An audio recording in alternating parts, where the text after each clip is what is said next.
मी ह्या शहराचा नागरिकांना एवढंच आवाहन करतो आणि विनंती करतो की भारतीय जनता पक्ष हा अहिंसावादी पक्ष आहे. हा अहिंसाचा मार्गाने काम करतो. एका चूक झाली असेल तक्रार करतो. पण शिवसेनानी नेहमी मारपीट, शिवीगाळ, तोडफोड असंच राजकारण केलं. तुम्हाला बघून घेऊ, तुम्हाला तोडून टाकू, तुम्हाला निवडणूक नंतर बघू, अशा प्रकारची दादागिरी या शहरामध्ये कमीत कमी आम्ही तर सहन नाहीच करणार. भारतीय जनता पक्ष, मी सर्व कार्यकर्त्यांना सांगतो, आपण शांततेने काम करायला पाहिजे, पण शिवसेनेची दादागिरी खपवून घेणार नाही.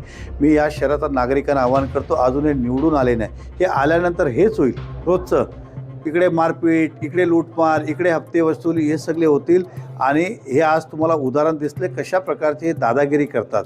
तर अशा लोकांपासून सावध राहिलं पाहिजे. सांगतात मग आम्ही शिवसेना स्टाईलनी करू. शिवसेना स्टाईल म्हणजे काय?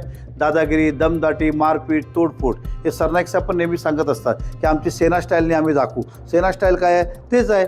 कोणाला तरी मारा, शिवीगाळ करा, दमदाटी करा, हे सगळं.